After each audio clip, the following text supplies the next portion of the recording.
So Joe, I think this is the first show that you're doing after the end of the killing. So what made you come back? Well, I did House of Cards. Oh yeah, of course, yes. Yeah. But as the leading, Yeah. So, I mean, this was something very different. I felt. I mean, this is sort of where TV has now come. It has the scale of a $150 million film, but it has the span of a novel. It's right. 10 hours, and it was something that that I would really want to go see myself. It's something that we haven't seen before in a very long time, at least, where it's a big scale sci-fi production that's also R-rated. Mm-hmm. Yeah. So I was just very excited about jumping in. Right. They walked us around the costume department, and we got to see Miriam. Her actress is going to be very brave and wear a bunch of things that are like. Yeah, sometimes she wears only a handkerchief. Yeah. Is there any point when your character, because I know you have to bridge the world between the Meths and the Grounders, when you're like, I have to wear what? Like, I'm just like. No, it's more like I'm not wearing anything. No. Yeah, like my first 3 days on the show, and it was all 3 different scenes. I was naked in all of them. So I'm like, okay, I wonder how this show is going to be when I actually get to wear clothes. So it was like, I whip my dick out, pretty much every episode. So that's why I get paid the big bucks. How'd that go on that first day? Were you nervous at all, or were you just let's just go and do it? You just kind of got to go with it, and I mean it is a little weird, but for me, I had decided that I was gonna say something to the crew before we started. It was like, I'd watched how Will Smith was with the crew, and I thought he showed some incredibly positive leadership that I was really impressed by. So I'd sort of made up my mind that I was gonna do that, sort of just introduce myself and say hi, and I was so nervous about that. I don't know why. I mean, and then the next thing I had to do was to be naked in front of all the people, and that felt like nothing. I was like, oh, that's fine, But actually speak in front of them, that terrified me. So this character is quite hard to explain because it's such a complicated. His identity. Can you try and unpack it for us for our readers? Here we go. So he's been on ICE, which is the prison system of the future, where you go into this sort of your stack that is your personality, your humanity, is put in storage, and it's not a conscious existence. It's where you can. I speak of it at one point in the show. You're not conscious, and it's not quite like dreaming, but it's more like a continuous nightmare that you can't wake up from. It's sort of like an awake dream.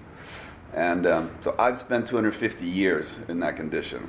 And I was a part of a rebel group.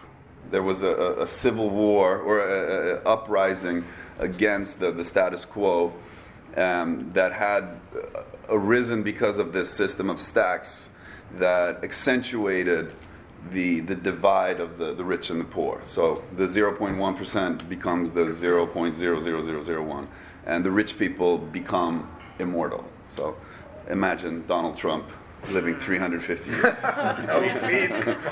Horrifying thing. Yeah, pretty much.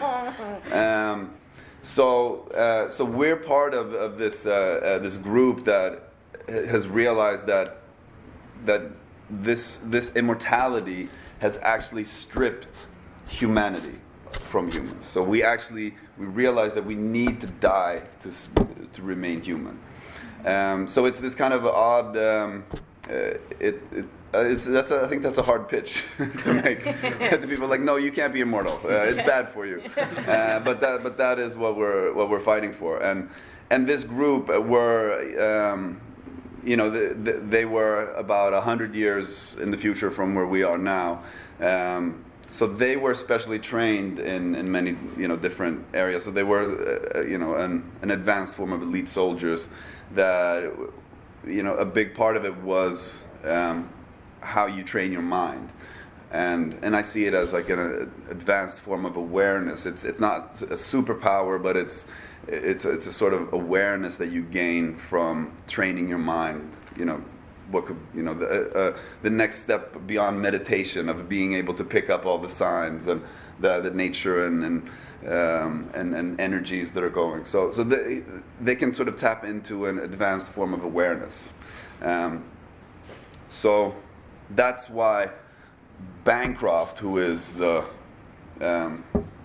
he's the one that he's a meth, and a very powerful meth, and he was found shot, that he killed himself. He had his head blown off, and he refuses to believe, because he he has a satellite backup. So he shot himself in the neck, he got shot in the neck, and then he wakes up in another body, and he refuses to believe that he has killed himself, as he believes that it's someone that has tried to kill him and make it look like a suicide. So he wants someone to investigate this crime, and that he believes is a crime. So, and he has this fascination with the envoys, which is the rebels that we are, and he finds a way to find a stack of an envoy and bring him back, and that's me. So that's how the story starts. So it's that's the investigation that sort of leads us through the story. It's a classic sci-fi noir format. Can you talk a little bit about Bancroft's and Kovach's relationship? Because they both have secret agendas, but they have to work with each other. Yeah, how does that and work? it's a very difficult relationship, because Bancroft is the people that Kovach fought to destroy, and he represents everything that Kovach is against. And it's also sort of a slave relationship, because Bancroft actually owns Kovach. So if I don't do what he tells him, what he tells me, then he can put me back on ice. So there's always this balance of first finding a will to actually live when everyone that you loved and everyone that you cared about is dead, and you wake up to the reality of your life struggle being a failure, and you see the result and the poverty and the extremes of the rich, and then actually serving one of these slave masters, and so it's that's the interesting thing when you have a TV series. You have the opportunity to have such a large trajectory, so it can be about several things. And there's a certain point in the story where Kovach, first he has to make that decision. Does he want to live? And if and wanting to live, that means serving this former enemy.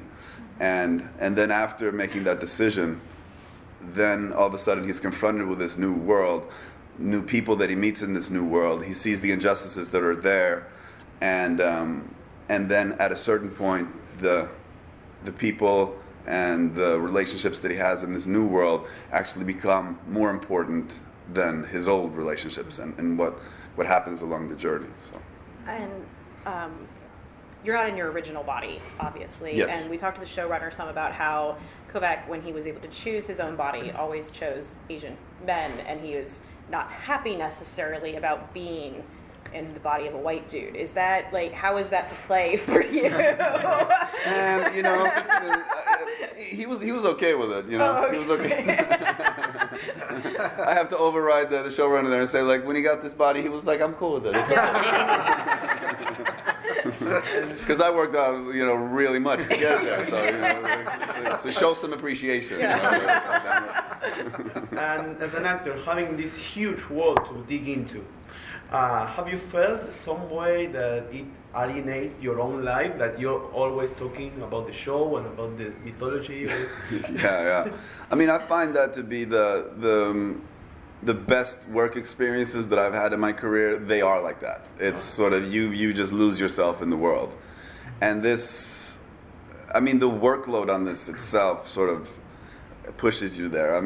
It's been 6 months of 6-day weeks, 15 hours a day, and hard physical work, and 40 pages of dialogue a week. It's a lot, I'm so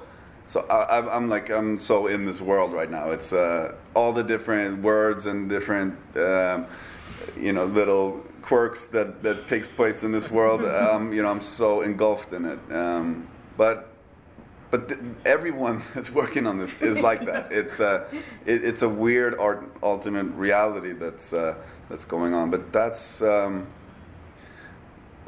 of the main reasons that I wanted to become an actor. And I felt that the first time when I did Crime and Punishment on stage, and it was one of my favorite novels that I'd ever read, and I had this experience where I was like, oh, now I get to meet these people, because when it's another actor embodies these characters, they come to life, and all of a sudden, like, my favorite novel, just like I was in it, and I'm having a similar experience with this. We have about 4 minutes, guys. 4 minutes left. You mentioned the fact that he's envoy corps and he's got this unusual awareness. Yeah. This training. Envoy intuition. Yeah. Does that affect how you play him in terms of the physicality of the role, or how he speaks, or? No, I actually I felt that it was more interesting to sort of downplay it, and that it wasn't that much. Because I feel like with in the novel, for example, I feel like Richard does the same thing in the novel. He sort of downplays it after a while, and it becomes less interesting when somebody is too skilled at everything. And the interesting thing is when people have flaws and then they overcome obstacles, and if somebody's too good at everything, then you don't get impressed or surprised when he overcomes difficulties. So. So I more saw it as just like a heightened awareness that, sometimes I didn't have it. If my mind wasn't there, if I was drunk, or then I don't tap into it. But it's something that he has the ability to sometimes tap into a greater awareness and a deeper concentration. Last question. Can you talk about the scars at all? Or those? Those are the scars of the body that I got. Okay, so these aren't new. No. These came with the... This came with the sleeve. Yeah. Can I ask what it seems like the sort of project where you're going to have a lot of insane days on set. What's been the most memorable or weird day you've had so far? There's been a few... we have a fight scene in episode 6 that is just crazy, where I end up in a cage fight with these genetic freaks, these genetic mutants. So I'm fighting a rhinoceros man and a Neanderthal. That'll do. And that was, I haven't seen that yet, but that was, and the whole audience, they were getting into it, and we had a couple of takes where we were in the fight room and we killed them. Yeah, it was really trippy.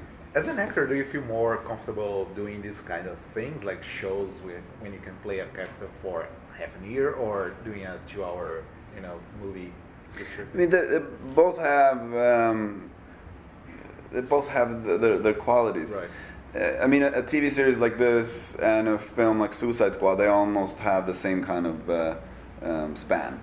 These big films, the $200 million movies, they usually take 4.5-5 months to shoot. Right. So, but it's just when you do a TV series like this, it's just the journey is so long. So you have an opportunity to really change a lot over the course of the film, or of the series, and the character, you can make small steps, and you also get so used to playing the character. The beautiful thing is when you come back to a show, which I shouldn't discuss, but when you have a break and you come back, it's like the role has marinated in the time that you didn't think about it, and then when you come back and you pick it up again, it's a really pleasant experience, and you can really go deeper.